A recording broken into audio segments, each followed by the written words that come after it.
రాజు ఒక సాధారణమైన ఇంట్లో పుట్టాడు. అతనికి పెద్దగా ఆస్తులు లేవు, పెద్ద పెద్ద ఆశలు లేవు. కానీ వీటన్నింటికంటే గొప్పగా చూసుకునే అద్భుతమైన అమ్మ ప్రేమ ఉంది అతనితో. ప్రతిరోజు రాజు స్కూల్కు వెళ్ళేటప్పుడు అమ్మ ఒక్కటే చెప్పేది, రాజు, నువ్వు బాగా చదువుకొని ఒక గొప్ప స్థాయిలో ఉంటే నాకు అంతే చాలు అని. ఇలాంటి మాటలు ప్రతి తల్లిదండ్రులు తమ పిల్లలకు చెప్పే మాటలే. కానీ వినయంగా వినే పిల్లలే కరువయ్యారు. అలాంటి పిల్లాడే రాజు కూడా. కొన్నిసార్లు ఇంట్లో సరిపడా అన్నం కూడా ఉండేది కాదు.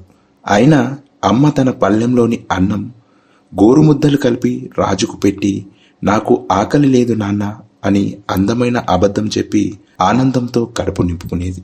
అందుకే అంటారేమో, బాధని మాటల్లో చెప్పలేని బంధం పేగు బంధం అని. కాలం మారింది. రాజు పెద్దవాడయ్యాడు, కానీ పరీక్షల్లో పాస్ కాలేకపోయాడు. స్నేహితులకి దూరమయ్యాడు. ఒంటరితనానికి దగ్గరయ్యాడు. నిజానికి అన్నీ ఉన్నప్పుడు ఒంటరిగా స్పెండ్ చేద్దామనుకుంటే సమయం ఉండదు. ఏమీ లేకుండా ఒంటరిగా ఉండి ఏదైనా సాధించాలి అంటే సహకారం ఉండదు. ఇంచుమించు అలాంటి పరిస్థితుల్లోనే ఉన్నాడు రాజు కూడా.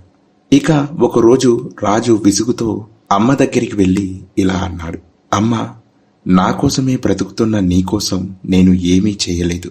నా బ్రతికే నీకు పెద్ద భారం.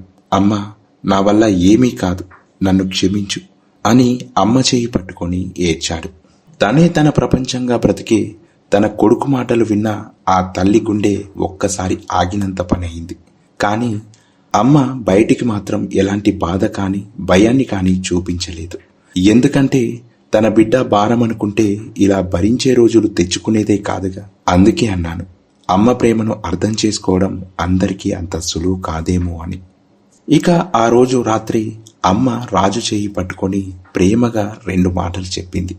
నువ్వు ఓడిపోయావనుకుంటున్నావు, కానీ ఇలా బాధపడుతూ ఆగిపోయావు. కాలం నిన్ను పరీక్షిస్తుంది అంతే. ఏది ఏమైనా నువ్వు ప్రయత్నం చేయడం మానకుండా ధైర్యంతో ముందుకు వెళ్ళు. నీ జీవితం తప్పకుండా మారుతుంది. ఆ అమ్మ మాటల్లో బోధన లేదు, కానీ ప్రయత్నానికి ప్రాణం పోసినట్లు ఉంది. బహుశా ఇదేనేమో అమ్మలోని అద్భుతమైన శక్తి. అమ్మ మాటలు అర్థం చేసుకున్న రాజు ఆ రోజు నుంచి మారిపోయాడు. రాత్రి పగలు కష్టపడ్డాడు. ఎంతలా అంటే అమ్మ నమ్మకమే అతని బలం అనేంతలా. కొన్ని రోజుల తర్వాత రాజు ఒక మంచి స్థాయిలో నిలబడ్డాడు. అయినా కూడా అమ్మ పడిన కష్టం ముందు రాజు సాధించిన విజయం పెద్దగా ఆస్వాదించలేకపోయాడు.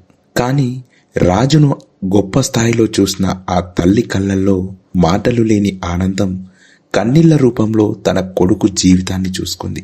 అమ్మ చేతులు పట్టుకొని రాజు ఇలా అన్నాడు, నేను సాధించిన ఈ పెద్ద జీవితాన్నిచ్చిన ఆత్మబంధువు నువ్వు అని ఏడుస్తూ అమ్మని హగ్ చేసుకున్నాడు. మాటలతో చెప్పలేని సమాధానాలన్నీ మనసుతో అర్థం చేసుకున్నవాడే అమ్మ ప్రేమలాగా అర్థవంతంగా నిలబడతాడు. అమ్మ ప్రేమలో ఆర్భాటాలుండవు, ఆనందమైన జీవన మార్గం తప్ప. ఈ వీడియోని మీరు మీ అమ్మతో చూస్తున్నట్లయితే ఒక్కసారి అమ్మని మనస్ఫూర్తిగా హగ్ చేసుకోండి. అలాగే మన ఛానల్ని సబ్స్క్రైబ్ చేసి పక్కనే ఉన్నటువంటి గంట సింబల్ నొక్కండి. అలాగే ఇలాంటి మరిన్ని కంటెంట్స్ కోసం ఈ వీడియోని షేర్ చేయండి. మరొక వీడియోతో మళ్ళీ కలుద్దాం. అంతవరకు సెలవు. నమస్తే.